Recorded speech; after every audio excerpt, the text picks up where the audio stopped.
Class 6 subject اسلامیات lecture number 8 نماز اہمیت و فضیلت اور فرائض۔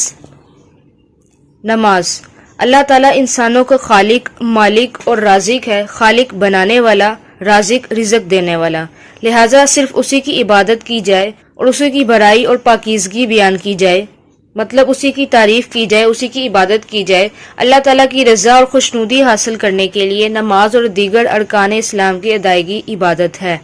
اللہ تعالیٰ نے انسان کو اپنی عبادت اور اطاعت کے لیے پیدا کیا۔ اطاعت مطلب فرما برداری، بات ماننا۔ قرآن پاک میں ارشاد ربانی ہے وَمَا خَلَقْتُ الْجِنَّ وَالْإِنسَ إِلَّا لِيَعْبُدُونَ، اور میں نے جنوں اور انسانوں کو اس لیے پیدا کیا ہے کہ میری عبادت کریں۔ نماز عربی زبان کے لفظ صلاۃ کا ترجمہ ہے۔ صلاۃ کے معنی دعا کے ہیں۔ قرآن مجید اور احادیث میں دیگر عبادات سے بڑھ کر کثرت اور تاکید سے نماز کی ادائیگی کا حکم دیا گیا ہے۔ کثرت مطلب بار بار۔ نماز کی فضیلت و اہمیت۔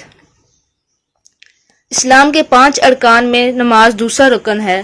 نماز اللہ تعالیٰ کے حضور پنجگانہ حاضری کا سنہری موقع فراہم کرتی ہے۔ پنجگانہ مطلب 5 مرتبہ، اور اللہ تعالیٰ سے مخاطب ہونے، دعا مانگنے اور اس کا قرب حاصل کرنے کا بے مثال ذریعہ بھی ہے۔ قرب مطلب قریب ہونا۔ حضور صلی اللہ علیہ وسلم نے ارشاد فرمایا، ترجمہ: نماز دین کا ستون ہے، جس نے اسے قائم کیا اس نے گویا پورے دین کو قائم کر دیا، اور جس نے اس کو چھوڑ دیا اس نے گویا پورے دین کو چھوڑ دیا۔ نماز پڑھنے والا مسلمان ہوتا ہے اور نہ پڑھنے والا کفر کے قریب ہوتا ہے۔ حضور صلی اللہ علیہ وسلم نے ارشاد فرمایا، ترجمہ: بے شک مسلمان اور کافر کے درمیان فرق کرنے والی چیز نماز ہے۔ قرآن مجید میں اللہ تعالیٰ نے بار بار نماز قائم کرنے کا حکم دیا ہے، اسے مومنین کی خاص صفت قرار دیا ہے۔ ارشاد ربانی ہے وَأَقِیمُوا الصَّلَاةَ وَلَا تَکُونُوا مِنَ الْمُشْرِکِینَ، ترجمہ: نماز پڑھتے رہو اور مشرکوں میں سے نہ ہونا۔ نبی کریم صلی اللہ علیہ وآلہ وسلم نے نماز کے بارے میں ارشاد فرمایا، ترجمہ: میری آنکھوں کی ٹھنڈک نماز میں ہے۔ ایک اور جگہ ارشاد فرمایا، نماز مومن کی معراج ہے۔ فرائض نماز۔ فرائض نماز مندرجہ ذیل ہیں: تکبیر تحریمہ، وضو اور نماز کی نیت کے بعد دونوں ہاتھ اٹھا کر اللہ اکبر کہنا تکبیر تحریمہ کہلاتا ہے۔ تکبیر کے معنی اللہ کی بڑائی بیان کرنا اور تحریمہ کا مطلب ہے حرام قرار دینا۔ یہ الفاظ ادا کرنے کے بعد نماز کے سوا دوسرے تمام کام نمازی پر حرام ہو جاتے ہیں۔ قیام و قرات۔ قیام کا مطلب ہے سیدھا کھڑا ہونا۔ نماز میں قیام سے مراد اتنی دیر سیدھا کھڑا ہونا ہے جس میں قرآن کی اتنی قرات ہو سکے جو فرض ہے۔ قرات مطلب تلاوت کرنا۔ فرض نماز کی پہلی 2 رکعت میں امام سورۃ الفاتحہ کے بعد قرآن پاک کی آیت سورت تلاوت کرتا ہے، اسے قرات کہتے ہیں۔ رکوع۔ رکوع کے معنی ہے جھکنا۔ قرات ختم کر کے اللہ اکبر کہہ کر گھٹنوں پر دونوں ہاتھ رکھ کر جھکنا رکوع کہلاتا ہے۔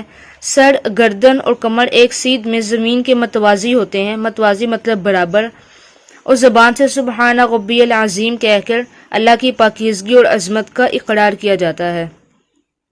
سجدہ۔ سجدے کی حالت میں نمازی اپنی پیشانی، ناک، دونوں ہاتھ، گھٹنے اور دونوں پاؤں زمین پر رکھ کر اپنے رب کے حضور سربسجود ہو جاتا ہے۔ سربسجود مطلب سر جھکانا۔ سجدہ نماز کا اہم ترین رکن ہے۔ سجدے میں نمازی سبحان ربی الاعلیٰ کہہ کر اپنی عاجزی اور اپنے رب کی پاکی اور بڑائی کا اظہار و اقرار کرتا ہے۔ اللہ تعالیٰ کو بندے کی یہ حالت بہت پسند ہے۔ ہر رکعت میں 1 رکوع اور 2 سجدے ہوتے ہیں۔ جس طرح نماز مومن کی معراج ہے، اسی طرح سجدہ نماز کی معراج ہے۔ قعدہ و تشہد۔ دوسری اور آخری رکعت میں سجدے کے بعد بیٹھنے کو قعدہ کہتے ہیں۔ قعدہ میں تشہد پڑھی جاتی ہے۔ تشہد کا مطلب ہے گواہی دینا۔ تشہد میں اس بات کا اقرار کیا جاتا ہے کہ تمام عبادتیں اللہ تعالیٰ کے لیے ہیں، اس کے سوا کوئی معبود نہیں، نیز نبی کریم صلی اللہ علیہ وآلہ وسلم اللہ تعالیٰ کے بندے، اس کے رسول ہیں۔ آخری قعدہ میں تشہد کے بعد درود شریف پڑھا جاتا ہے۔ درود شریف کے بعد کوئی مسنون دعا پڑھ کر سلام پھیرا جاتا ہے۔ قرآن مجید میں اللہ تعالیٰ نے ارشاد فرمایا وَأَقِمِ الصَّلَاةَ إِنَّ الصَّلَاةَ تَنْهَى عَنِ الْفَحْشَاءِ وَالْمُنكَرِ، ترجمہ: اور نماز قائم کرو، یقیناً نماز بے حیائی و بری کاموں سے روکتی ہے۔ نماز پڑھنے سے انسان روحانی و جسمانی گندگی اور غلاظتوں سے محفوظ رہتا ہے۔ نماز مسلمانوں میں نظم و ضبط پیدا کرتی ہے۔ نماز ایک امام کے پیچھے با جماعت رہنے کا درس دیتی ہے، نیز باہمی ہمدردی، مساوات، اخوت اور بھائی چارے کا سبق سکھاتی ہے۔ مساوات مطلب سب انسان برابر ہیں، اخوت مطلب بھائی چارہ۔ نماز انسان کو بدکاری اور گناہوں سے روکتی ہے۔ نماز اللہ تعالیٰ کی خوشنودی اور دوزخ سے نجات کا سبب ہے۔ نماز جنت میں داخلے کا ذریعہ اور مومن کی پہچان ہے۔